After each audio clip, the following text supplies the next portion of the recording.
শেখ হাসিনা, আসাদুজ্জামান খান কামাল এবং চৌধুরী আব্দুল আল মামুন তিনজন আসামির বিরুদ্ধে আজকে মাননীয় আদালত এই মামলাটির রায় ঘোষণার জন্য আগামী 17ই নভেম্বর সোমবার দিন নির্ধারিত করেছেন। যে জাতি ঐক্যবদ্ধ থাকে, জনগণ যখন জেগে থাকে, সেই দেশের ভাগ্য নিয়ে সেই দেশে নৈরাজ্য করার সাহস শক্তি কারোরই কোনোদিন ছিল না, হবেও না।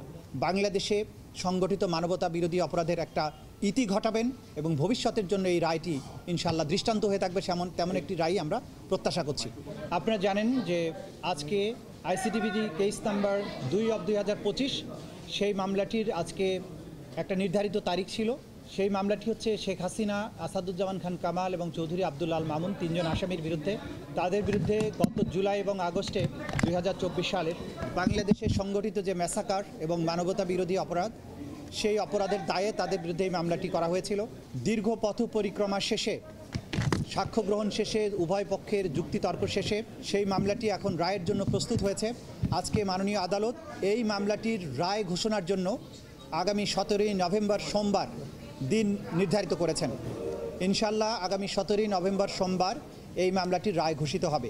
এই মামলাটি চূড়ান্ত পর্বে আসার পেছনে আমাদের প্রসিকিউশনের যে সমস্ত সদস্যবৃন্দ অক্লান্ত পরিশ্রম করেছেন, তাদের প্রতি, আমাদের তদন্ত সংস্থার যে সমস্ত তদন্তকারী কর্মকর্তাবৃন্দ তারা অক্লান্ত পরিশ্রম করেছেন এটাকে একটা যথাযথ প্রক্রিয়ার মধ্যে নিয়ে আসার জন্য, তাদের প্রতি, ভিকটিম পরিবার, সাক্ষী যারা দিয়েছেন, যারা নেপথ্যে কাজ করেছেন, সর্বোপরি বাংলাদেশের সাধারণ মানুষ যারা এই বিচার প্রক্রিয়ায় আমাদেরকে পেছনে থেকে সমর্থন করেছেন, সাহস জুগিয়েছেন, তথ্য দিয়েছেন এবং ধৈর্য ধরে আজকে এই মামলাটিকে রায়ের পর্যায় পর্যন্ত নিয়ে আসার ব্যাপারে ভূমিকা পালন করছেন, সেই গোটা জাতির প্রতি প্রসিকিউশনের পক্ষ থেকে আমাদের গভীর কৃতজ্ঞতা, শ্রদ্ধা এবং ভালোবাসা জানাচ্ছি। আমরা অঙ্গীকার করেছিলাম যে যারাই বাংলাদেশে যত শক্তিশালী হোক না কেন, যদি কেউ অপরাধ করে, মানবতা বিরোধী অপরাধ করে, তাদেরকে সঠিক পন্থায় বিচারের মুখোমুখি করা হবে এবং তাদের আইন অনুযায়ী যে প্রাপ্য সেটা তাদেরকে বুঝিয়ে দেওয়া হবে। সেই প্রক্রিয়ায় আমরা একটা দীর্ঘ যাত্রা শেষ করেছি। আমরা এখন চূড়ান্ত পর্বে উপনীত হয়েছি।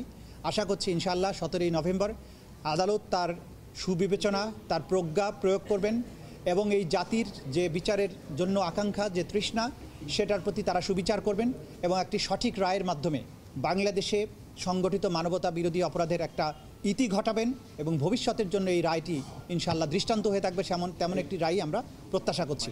আমরা সর্বোচ্চ শাস্তি আদালতের কাছে প্রেয়ার করেছি, আদালত তার সুবিবেচনা প্রয়োগ করবেন এবং আমাদের পক্ষ থেকে প্রেয়ার হচ্ছে যে এই অপরাধের দায়ে আসামিদের যেন সর্বোচ্চ সাজা দেওয়া হয়।